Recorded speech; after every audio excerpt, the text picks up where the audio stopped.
तो हिंदू साले पैदा करने वाले जो आरएसएस के लोग हैं, इनके ही माँ के गर्भ से पैदा हुआ सब। हाँ, आदमी के लैट्रिन के ऊपर राजनीति होता है, साले गाय के गोबर के ऊपर ये राजनीति करने वाले लोग हैं, तो ये तो गिरे हुए इंसान हैं। बल्कि नालंदा जैसे विश्वविद्यालय को ब्राह्मणों ने जलाया, और उतने बड़े विश्वविद्यालय थे कि दुनिया के लोग 60,000 विद्यार्थी वहां ज्ञान अर्जन करने के लिए आते थे।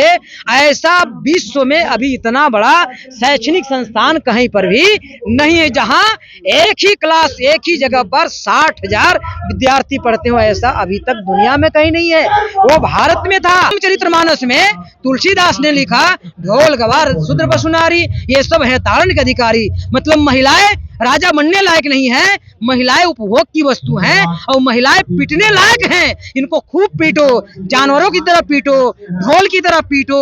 जानवर जितने पीटोगे उतना ही अच्छा से चलता है। बगल का देश चाइना है, भारत से बाद में आजाद हुआ, शिक्षा को बस 100% खर्चा करता है। और ये फेंकने वाला नरेंद्र मोदी कितना खर्चा करता है?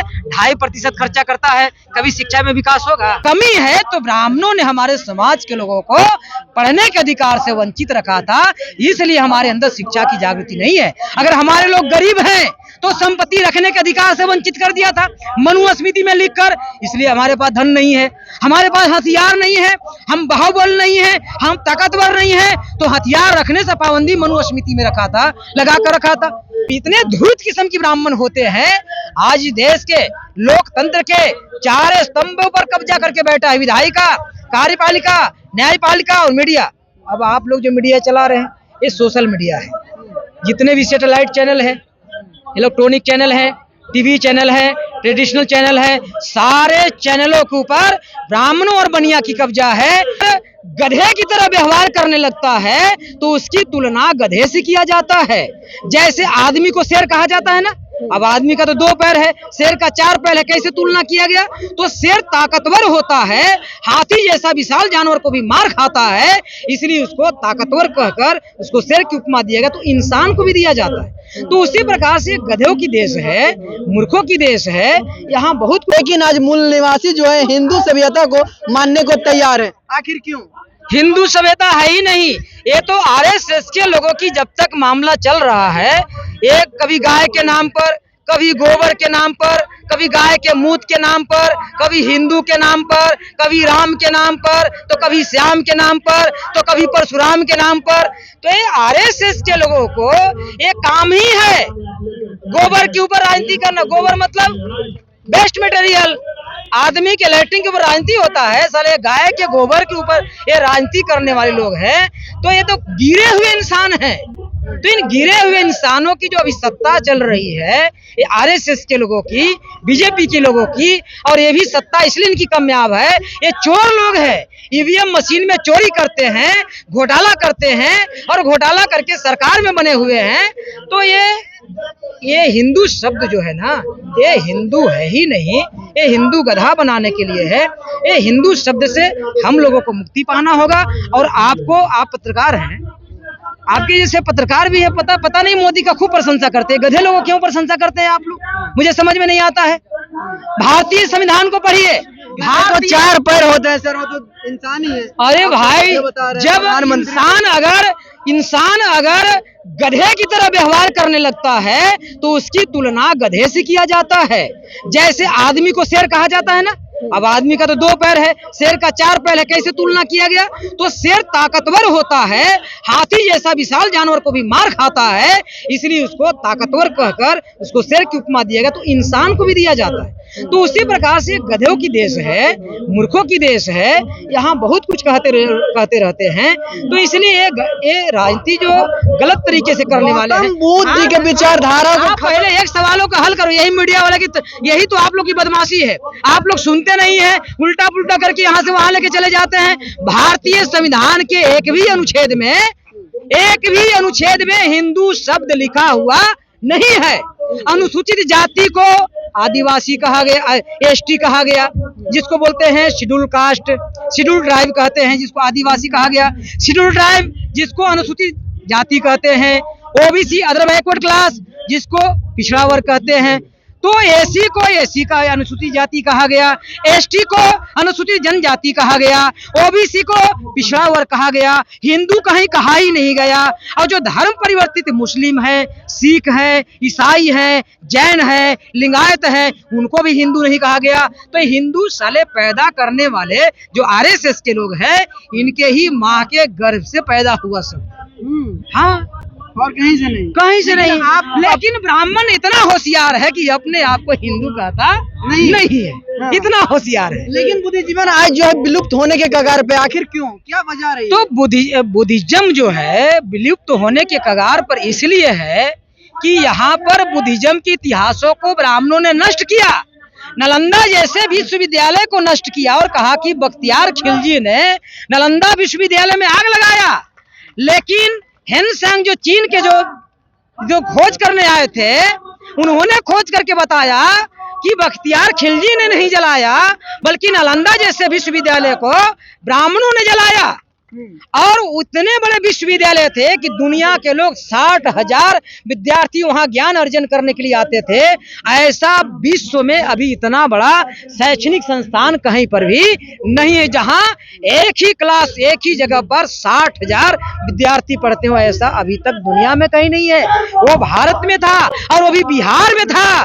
ब्राह्मणों ने जलाकर इतिहास को नष्ट किया। इतिहास नष्ट होने की वजह से कुछ भंते ने, कुछ भीखू ने, कुछ छात्रों ने वो जो इतिहास को लेकर दुनिया में भागे, उसी आधार पर दुनिया के लोगों में बौद्धिज्म में जागृति आया और भारत में नष्ट हो गया। नष्ट होने की वजह से हमारे अंदर वो जागृति नहीं आया।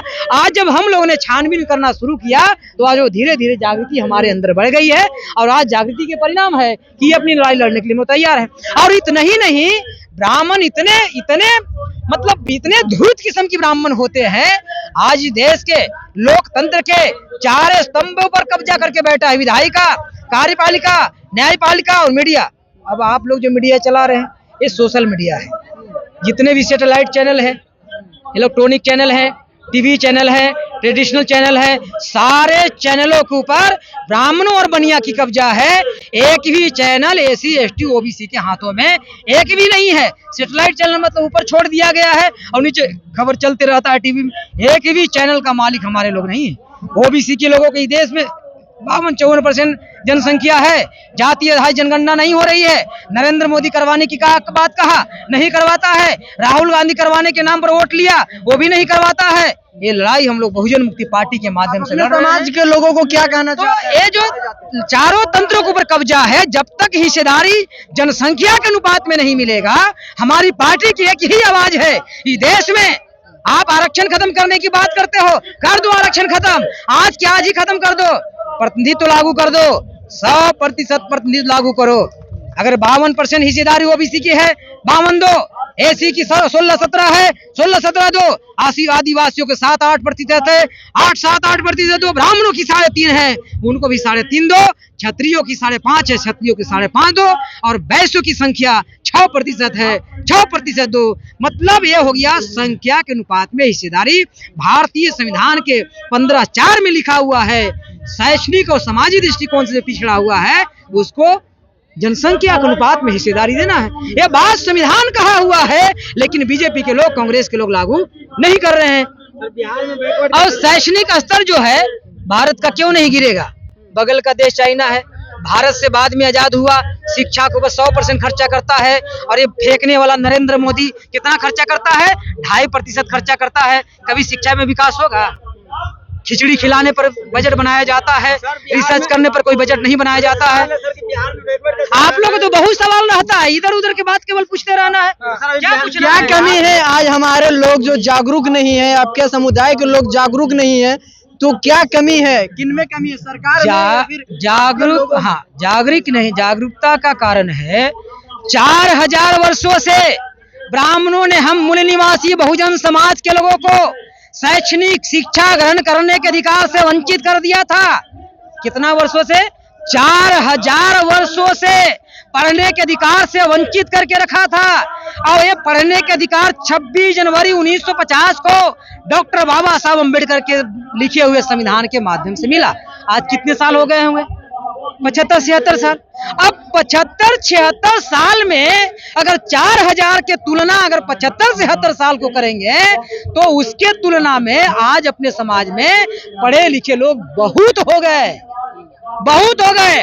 और अगर कमी है तो ब्राह्मणों ने हमारे समाज के लोगों को पढ़ने के अधिकार से वंचित रखा था, इसलिए हमारे अंदर शिक्षा की जागृति नहीं है। अगर हमारे लोग गरीब हैं तो संपत्ति रखने के अधिकार से वंचित कर दिया था मनुस्मृति में लिखकर, इसलिए हमारे पास धन नहीं है, हमारे पास हथियार नहीं है, हम बाहुबल नहीं है, हम ताकतवर नहीं है, तो हथियार रखने से पाबंदी मनुस्मृति में रखा था, लगा कर रखा था।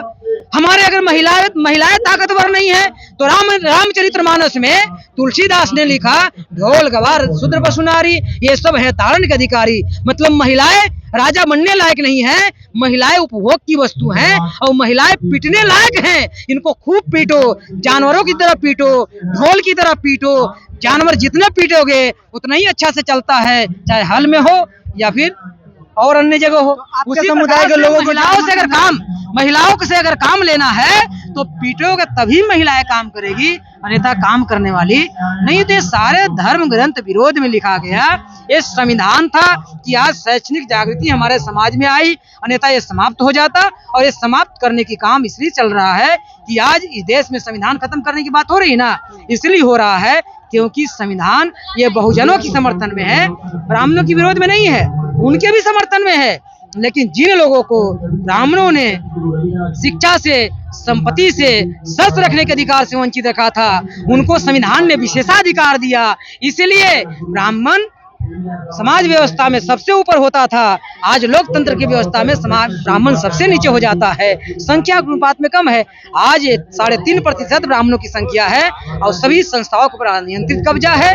अनियंत्रित कब्जा को हटाना होगा तभी न्याय मिलेगा, अन्यथा न्याय मिलने वाला नहीं है। इसके लिए एक राजनीतिक विकल्प बनाकर और आपको संसद के अंदर भी जाना पड़ेगा। आज वो विकल्प मजबूत करने में हम बहुजन मुक्ति पार्टी के लोग लगे हुए हैं और आने वाले समय में आते आते 2030 तक ये सारा मामला हम लोग रफा दफा करेंगे। ना यहाँ कांग्रेस रहेगी और ना यहाँ बीजेपी रहेगी, ये सबको समाप्त करेंगे और कांग्रेस बीजेपी कम्युनिस्ट मुक्त भारत बनाना होगा, ब्राह्मण मुक्त भारत बनाना होगा और आपको इस देश का हुक्मरान और राजा बनना पड़ेगा, तभी जाकर यहाँ न्याय स्थापित होगा, अन्यथा होने वाला नहीं। बहुत बहुत धन्यवाद। इन्होंने साफ तौर पर कहा हमारे